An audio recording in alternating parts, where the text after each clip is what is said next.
Any views expressed in this film are those of the artists, recorded as part of the Future is Loading exhibition. Hi, I'm Rudy Loewe. I'm a visual artist and artist educator. My pronouns are they, them. I work with different kinds of topics like Black history, colonialism, gender, sexuality, and how these themes can be looked at through painting, drawing, and printmaking. I am a light-skinned Black mixed-race person with two long braids, glasses, a nose ring, uh, a cowrie shell necklace, and a little beanie hat. Hi, my name's Tobi, pronouns they, them.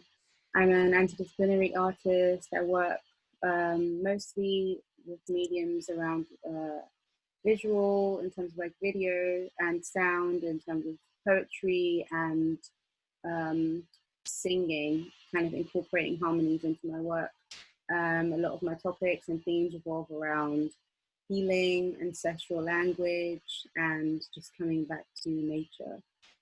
So my description, image description, I am a dark-skinned Black femme with gold hair and a little tuft of a lock growing on the left side of my head.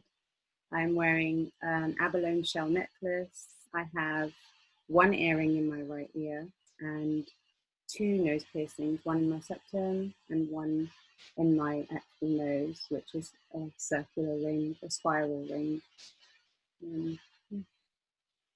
And you have beautiful lipstick. Yes, a beautiful purple lipstick. Thanks, Rudy. We're having this conversation today alongside the Shape Arts exhibition, The Future is Loading, really just to talk about disability justice, you know, in this time of COVID-19 and the global pandemic. I think this leads on really well to our next topic, which was thinking about a disability justice shaped future. And yeah, like you said, like, you know, we should be thinking in terms of the future, we should be thinking about how we can put more of these changes that allow for more access for more people into our daily lives, not that they should be this temporary thing that only, you know, work for able-bodied people or like in able-bodied people's favor. So kind of like you said, like, yeah, even the fact that, you know, there's all these mutual aid groups that have suddenly like sprung up, and for me personally, like having social anxiety, there's so many events I would never go to. Yeah. I would never go. And suddenly, like, having all of these events on Zoom, and like, don't get me wrong, sometimes in certain contexts, like, Zoom can also be really exhausting. But yeah, in certain contexts, like, you know, the Cutie Pock Zoom rave, that being able to be a possibility, like, I would never usually do something like that. So it's incredible actually to see some of those ways that, you know, I would never want to be in a space like that which isn't sober. So, and now suddenly that becomes possible. Yeah, it is very interesting, and it is also like kind of, in a way, there is a bit of a hope for a more accessible future, in that we have snippets, we have examples, we know that this is not impossible. It's not something that takes like a ridiculous change in infrastructure. It's more about like an individual, peer-to-peer, like community-led, like shift in our language, shift in the ways that we're talking about like access. Because like you said, you know, so many people with social anxiety are now able to imagine or even experience what being at a party might look like without having to leave their homes, you know, or like hanging out with their friends who, because most venues aren't accessible, they aren't able to see on a daily basis, or taking classes with other people who are from all around the world, but also share this like really marginalized identity that is also intrinsically kind of linked to their disabilities. I mean, I'm also speaking from my experiences here. Like, this time has really made me so much more aware of what it means to go inwards and to actually be thinking about what life looks like for people who have different abilities, who are disabled, or who just, you know, their mobility is different, and how we can just stay connected and how we can continue to foster, accessible spaces without it being physical, and then to get to a point of actually, okay, we're in conversation now, so what does a physical space look like? How do we then make that happen? It's been really eye-opening for me as well. So I hope that, yeah, we don't just stop having these conversations now. And I hope that this also is, again, like another beginning of more conversations with bigger networks and people thinking about actually what does mutual aid look like and how can I incorporate that into, my own capacity, and not just, creating things that exist for 3 months and then they disappear again. Absolutely. Like, we can't just be creating these temporary structures.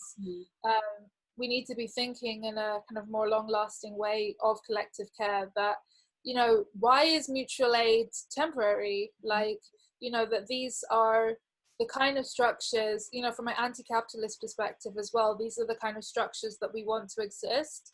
And I think that when we start to have these conversations around equity as well, that, suddenly it becomes really important, actually, that not just within a crisis, but I guess the fact is this crisis has kind of made more visible for some people the kind of structural inequality that was already there. And so I think more people have started to think about equity in ways that they hadn't before.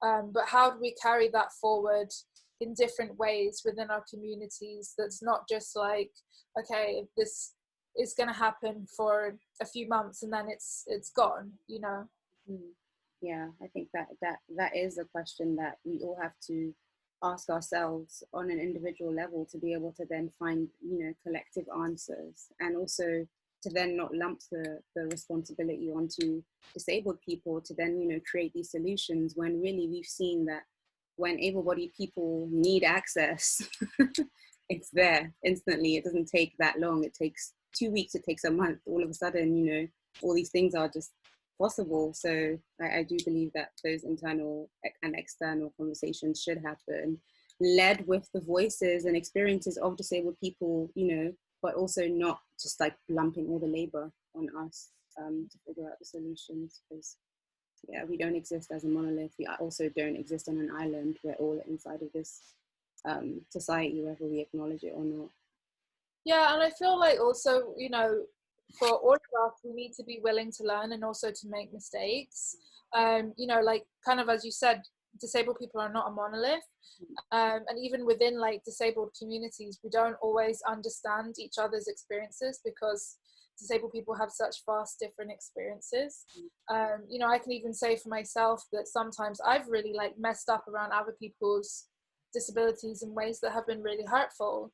But being able to kind of make space for that, whether you're disabled or able-bodied, being able to make space for that we're in this constant learning, and that it's really time that people, make disability justice a part of their like continual learning, that you need to know this stuff. We all need to know this stuff now, that it's really crucial that people, just as people are, for some people, learning about racism for the first time, which is a whole other thing, but like, that they need to also make those efforts towards disability justice. Exactly, yes. Like just yeah, engaging in the conversations, and also like not letting fear of getting it wrong stop you from doing anything at all, because until we get to the point where we're living in societies where people are able to make changes and make mistakes and grow and be held accountable for, by themselves and by their community, without it meaning that they're excluded from these communities, then